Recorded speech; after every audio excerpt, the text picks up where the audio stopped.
Hey everyone, today we're going to be looking at this cycle chart and we're going to be doing a breakdown of the anatomy of this chart as well as things that we can take away and learn from this chart health-wise and in regards to charting in general.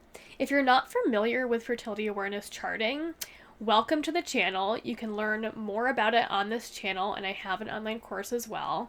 My name's Megan McNamara and I'm a certified fertility awareness educator. What we're going to do today is break down this chart, look at the different components, and begin to see and understand why we can chart our cycles and actually utilize it as natural birth control.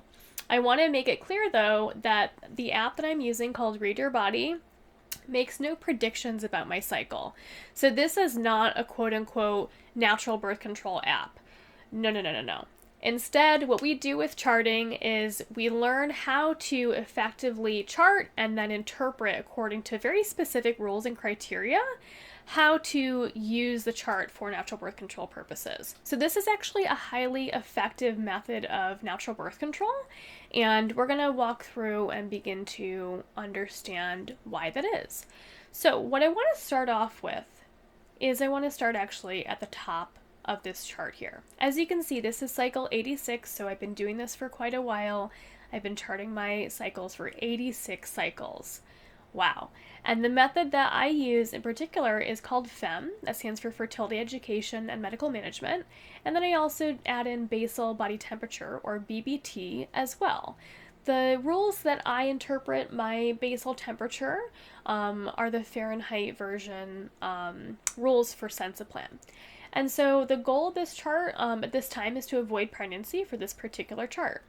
I'm going to scroll down now here and we'll see that on this chart we see the date at the very top row. Below that we have the weekday. Below that we have the actual cycle day of, one cycle. In Read Your Body, you can turn on or off the moon phases. I happen to have them on with this particular chart. And then down below, we start to get into the interesting part. Down below, we have the time that each of these daily temperatures was taken. And again, if you're brand new to fertility awareness, literally what fertility awareness charting is each day you wake up and, again, according to specific rules and criteria, you use a basal thermometer to take your temperature when you wake up in the morning. And you then put that temperature and the time it was taken onto a chart like this. And then throughout the day, you're also checking your cervical mucus for the day. And you do that each time you go to the bathroom. You do that before you go swimming, before you take a shower, anytime you just happen to be naked and it's convenient. But what you're doing is basically wiping at the vaginal opening just with toilet paper. It literally takes 5 to 10 seconds per check. And you're just looking at the toilet paper to interpret this scientifically proven sign of fertility or infertility throughout your cycle. So basically, fertility awareness charting includes checking your biomarkers. Again, these are well studied for decades and decades, proven signs of fertility and infertility throughout your changing cycle, to go off of the real-time evidence of what your body is telling you. If you're not aware, people who menstruate and ovulate are not fertile every single day of your cycle. So if you recall that scene from Mean Girls where the gym teacher is like, don't have sex, you will get pregnant and die.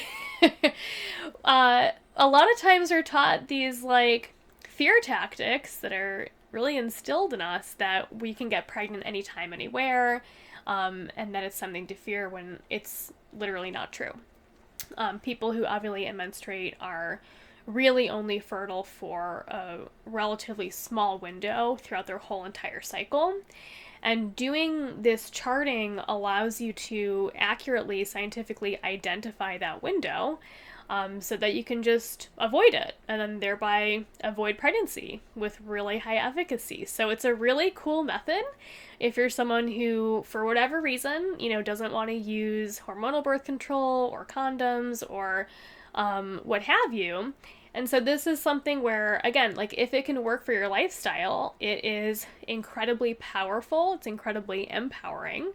And I wanted to show this breakdown to you to just sort of like take away a little bit of the mystery about it, because it's not rocket science. It's something that I believe anyone can learn if you put in the time and energy, just like learning any new life skill. So that was my aside. We're going to continue here. And I'm going to just point out, you may have gathered by now, but each of these dots with the lines in between, that is a daily basal temperature. Basal just meaning core, so your core temperature when you wake up in the morning. And taking it in the morning right after you wake up is the best way to identify like a really consistent baseline. So you can't take your temperature throughout the day when you're up and about and moving around and eating and your body is metabolizing your food and it's heating up and it's heating up from activity. No. You can't do it then because it won't be accurate. So you need to take it first thing in the morning after your body has had some time to rest, to identify that is your baseline temperature for that particular day. So these are my temperatures. And then we have, of course, these little temperature units on the side. Mine happen to be in Fahrenheit, but you can absolutely change it to Celsius in a snap with Read Your Body. It's super simple. Below that, we have my cervical mucus observations as well as my bleeding biomarkers. So we're going to move in even closer here. So you can see that my bleeding biomarkers are denoted here in red. We have these red bars and these red dots for spotting. The amount of the bar indicates whether I was bleeding medium, heavy, medium, light, and then spotting. I also happen to have a little bit of spotting at the end of the cycle, over here right before true menstruation kicked in. Below this, I have some LH testing data, and this just denoted with, in this particular case, it wasn't super helpful for the cycle. I have 2 negative results right there. So with this particular case, honestly, for this cycle, I was just, to be blunt, incredibly, like in a rush this cycle. I just truly did not have the time. It kept going over my head. I kept forgetting, but that's okay. Ideally, I would have charted my LH testing and hopefully gotten a positive result that would have indicated when my body was very likely, but never guaranteed, but very likely to ovulate within the following 24 to 36 hours. Now, the beautiful thing about learning to chart with a method, mine in particular, again, is called FEM, is that you learn that you don't need to be using LH tests every single day of your cycle. That's a really common misconception when it comes to FAM charting. People think like, oh my gosh, I have to be doing LH testing every single day throughout my whole cycle. And no, you do not. It really is only for several days throughout the cycle. And I assure you, once you're able to identify when you start testing and when you stop, it typically ends up only being that you're, LH testing for maybe like 5 to 6 days tops out of a typical cycle. But yeah, for me in particular, this cycle, I was just so distracted. I had some stressors going on. We were preparing for a trip. I think it was maybe around like Christmas time. Let me go up and see. Let's see. The dates were, this was like mid-December through like early January. So like, look, this is around the holidays, okay? It's not uncommon to have a cycle like this where like you may be missing some biomarker data because of the stress of the holidays. And that's okay. The key is just to ensure that you are working around that and that you're still continuing to chart accurately given that information. So for this particular chart, it's sort of like a non-issue. It's okay. Now, below that LH testing data, we have some notes. as you can see with the notes and with FEM, we want to chart some basic factors that we see with our cervical mucus. And so I like to chart the amount of my ES mucus. ES just means estrogenic strings. It just stands for a type of cervical mucus that we can consistently observe at different points in the cycle. And it's just a way that we categorize the type of cervical mucus that we have. And the cervical mucus is so important. And honestly, it's even more important than your temperatures, because cervical mucus is literally the thing. It's the medium through which sperm would need to travel to even meet an egg if you even do ovulate, right? And so without cervical mucus, fertility is not really possible because the sperm has nothing to travel through in order to reach the egg. Again, this is like in a typical cycle. We're not talking about fertility in the sense of like IVF or anything like that. This is just a typical cycle. I chart the amount of ES mucus that I get. And ES mucus, like I'll probably insert a quick little video or something of what it looks like. But in my opinion, it is something so strangely beautiful. It is like sparkly, it stretches, it's clear. It's just, once you understand what it is, which is, you know, a sign of your hormonal health in real time, it's a sign of your healthy fertility, it becomes this really beautiful thing that sometimes people don't know what it is, and so they may even not be sure of what they're seeing, or they may think it's like an infection or something. But no, absolutely not. Healthy cervical mucus is a beautiful thing. So I chart the amount of mucus that I see. So I have little ES here, medium EL, that's a different type of cervical mucus. Then I have lots of ES, little ES. I even had a gushing sensation here on one of these days. And then I just continued to record the amount and the amount of times that I saw the ES, things like that. And then I also just recorded that I had a doctor's appointment around that time as well. So the notes section is something that is actually really powerful when it comes to charting, because we, can't just chart a cycle without any context. It's really important to keep up with the context of your life. And obviously looking at this chart, we can kind of go back to the date and remember that all this was happening, around the holidays. But it's also really important to just keep track of what exactly is going on with other factors in your life. You'll also notice at the bottom here in the overall cycle notes, so like these up here are like literally like daily notes for every single corresponding day. But then down here I have the cycle notes, so a note for the whole entire cycle. So the holidays thing, like that's kind of obvious, but I also did travel up to Vermont for this cycle.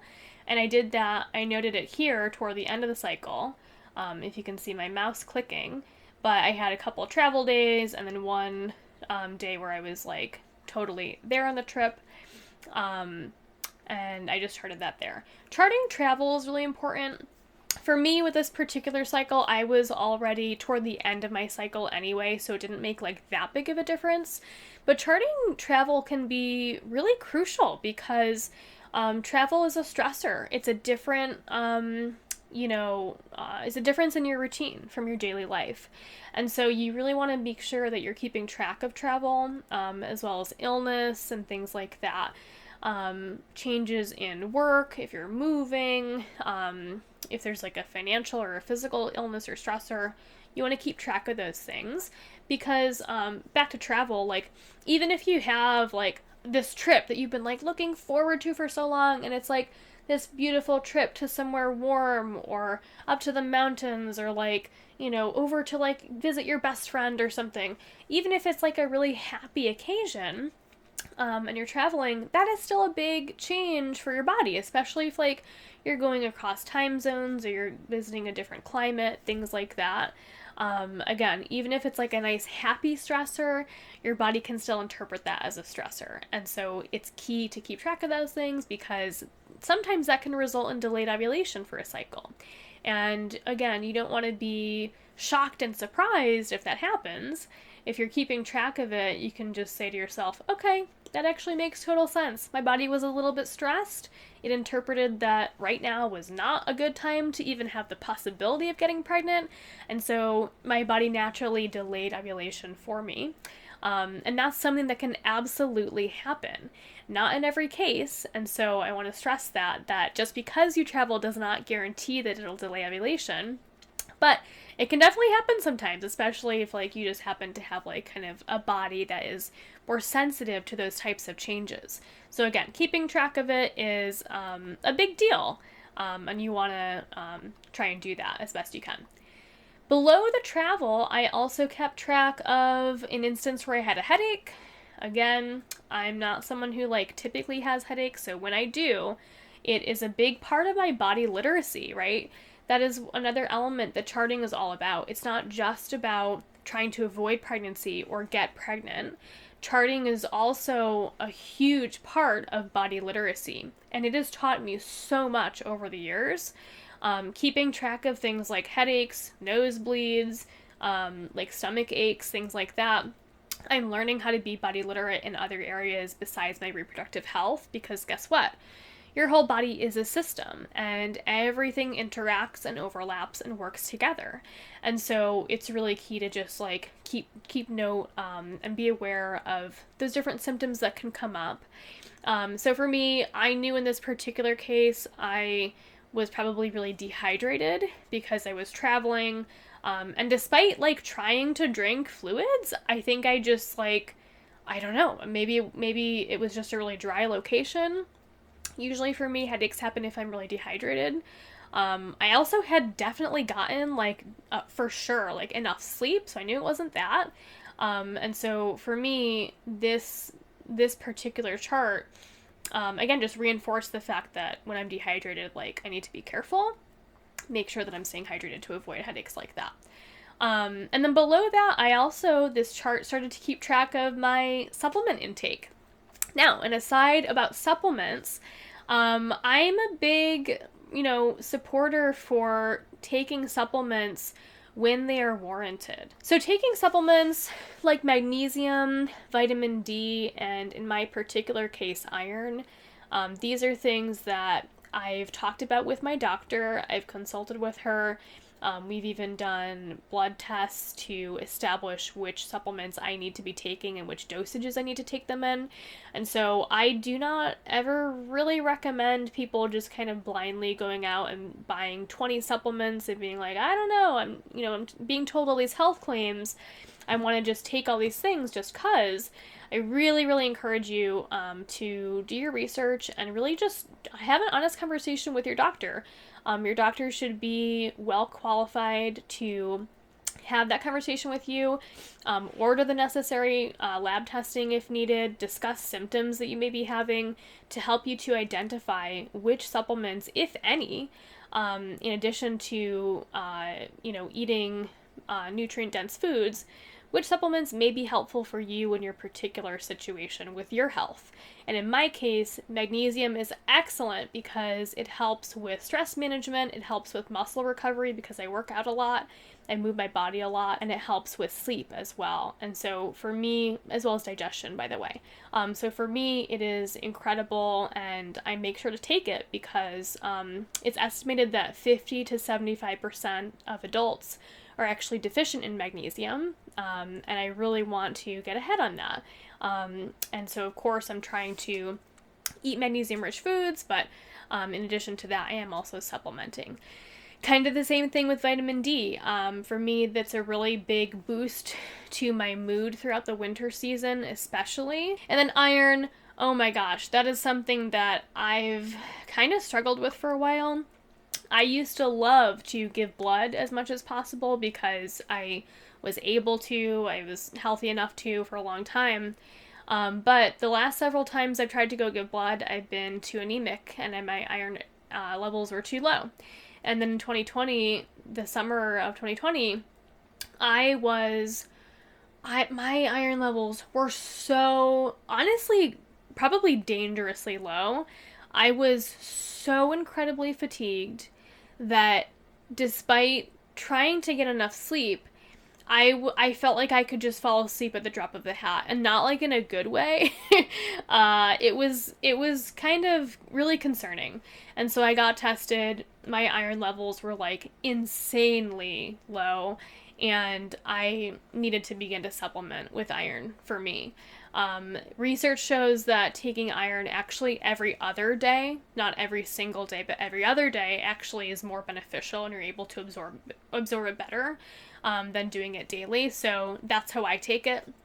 And it has been beneficial for me. I have noticed a good change, and it's something that I try to stay on top of. And I find that when I forget to take it for a while, like, I definitely feel the impact.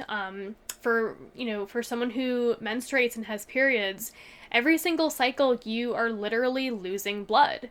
And so it's common for people who have periods to sometimes become anemic. And so, again, if you're feeling fatigued, please consult with your doctor and consider, is an iron deficiency something that might be going on, so you can iron that out with them and move forward.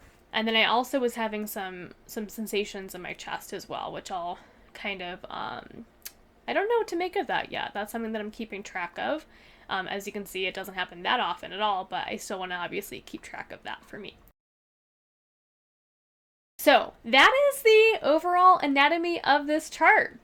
We're going to go through next and see, did I ovulate on this chart? I did have pretty healthy cervical mucus production on this chart. We can see that with this ES mucus showing up for at least 3 to 5 days in the cycle.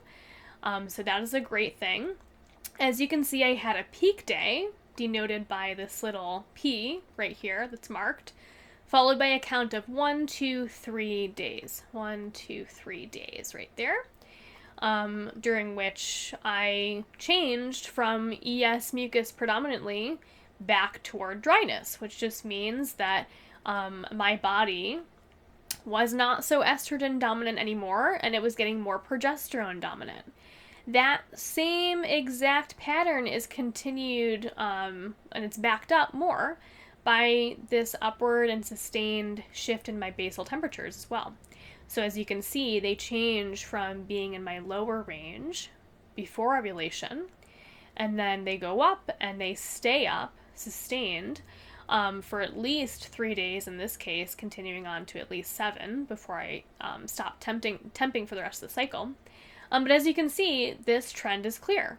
And so these two things combined, where I have this valid temperature shift, again, according to the rules. So these are not just patterns that I'm like randomly guessing at. These are well-researched, established, scientifically based patterns.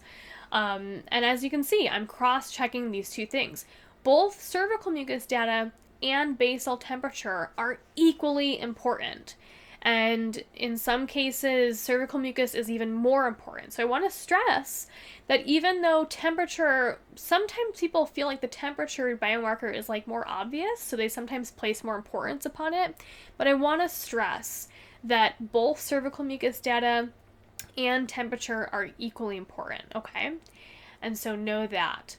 So when I cross-check my peak day +3 after a series of E-mucus days, I cross-check that with my valid temps up here, where I had a valid temperature shift, which matches with previous trends in my cycle, previous temperature ranges, I should say.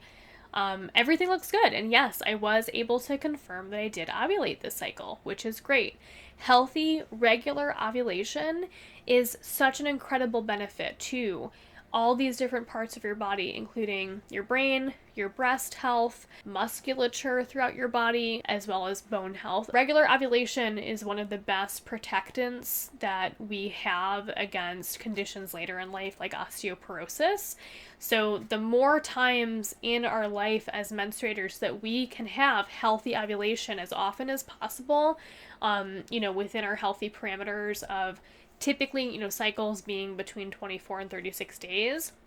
Healthy, regular ovulation within that frame is excellent for our body and for our overall health, because our sex hormones, estrogen and progesterone, like I said, they're not just isolated to the reproductive system.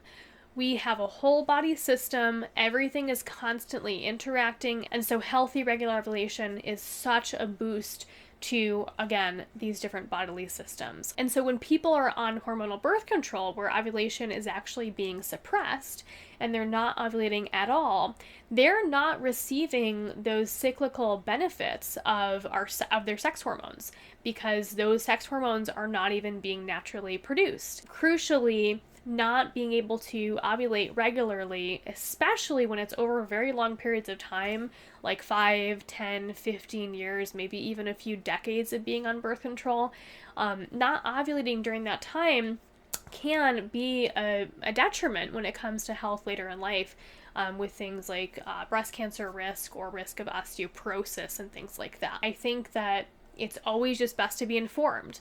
And if that is something that you're encountering where you're on hormonal birth control, give it some consideration, and consider, are there other alternatives where I can ovulate regularly and healthily to help my body in terms of my long-term health with things like bone and brain health and breast health, things like that.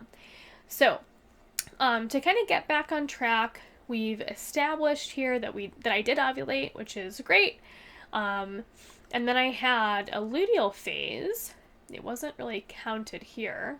Automatically, for whatever reason, we're only having the peak day +3.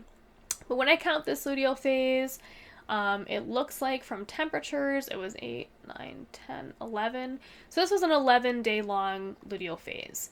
I'm counting that by, in this case, the length of temperatures. So we got to 7, and then again, for this particular chart, I was traveling, if you kind of remember, down here. So I was already in my luteal phase. I had already confirmed ovulation. In this particular cycle, I didn't have much of a need to continue to temp each morning while I was traveling, because honestly, when traveling, sometimes that data isn't super reliable anyway when temping, manually at least.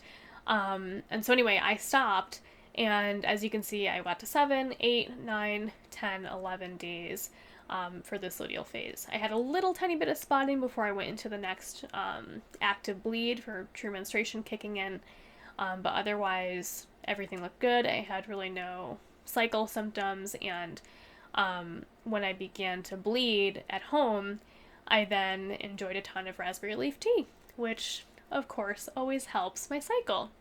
If you're curious about raspberry leaf tea, by the way, I actually just put a video out about that last week that you can go check out. Okay, everyone, so I hope this video was helpful.